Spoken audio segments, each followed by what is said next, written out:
Okay, this last video is going to be to give you some examples as you work on problems 21 through 27, because I know that those problems will probably be a little bit confusing.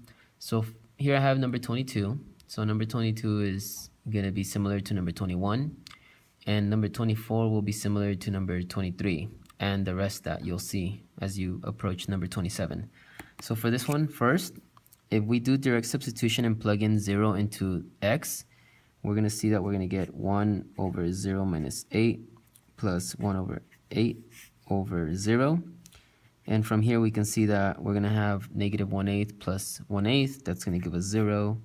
And we're going to have 0. So direct substitution, we can see, still doesn't work, which makes sense because this whole section is on, using techniques when direct substitution doesn't work.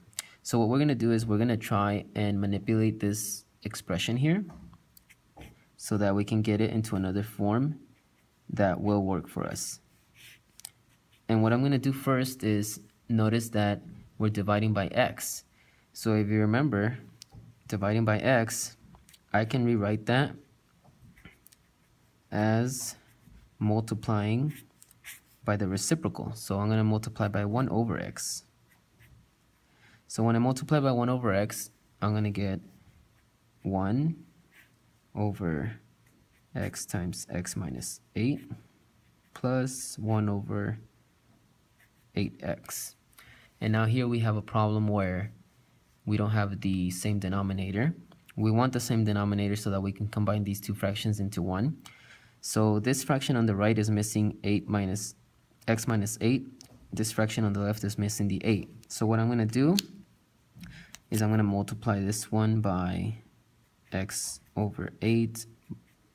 I'm sorry, x minus 8 over x minus 8. And this one I'm going to multiply by 8 over 8. Okay, and that way we can get a common denominator. This is going to leave me with 8 over 8x times x minus 8 plus x minus 8 over 8x times x minus 8. Now I have a common denominator, so I can combine them into one. So I'm going to have x minus 8 plus 8 over 8x, x minus 8. And here we see that when we simplify this, these two are going to become 0, so it's going to be x over 8x times x minus 8. And here we see that our x's cancel and we're left with 1. So this is going to be 1 over 8 times x minus 8. So now that we have this, we should be able to use direct substitution. So let's go ahead and plug in. Remember that we were talking about the limit as x approaches 0. So we're going to try that now. So this one is going to be equal to 1 over 8 times 0 minus 8, which is equal to 1 over 8 times negative 8, which is equal to 1 over negative 64. Okay, so our limit as x approaches 0 is negative 1 over 64. And we were able to find it by talking about an equivalent expression to that we started with. All right, so hopefully this helped. The next one, we are talking about trigonometric functions right here. So first thing, I'm going to plug in pi over 2 just to confirm that that doesn't work when we do direct substitution. So cosine of pi over 2. So sine of pi over 2, that's going to be 1. So that's going to give me 1 minus 1. Cosine of pi over 2, that's 0. So we can see that we get 0 over 0. So direct substitution doesn't work, so we're going to have to manipulate this expression so we can get it into another form. So here I see that I have 1 minus sine of x. With that, I can kind of get a hint. I'm going to multiply by 1 plus sine of x over 1 plus sine of x. See what I get from that. The reason I'm doing this is I'm thinking, okay, this multiplying by the conjugate will give me sine squared of x, which then I can use the Pythagorean to turn it into something else.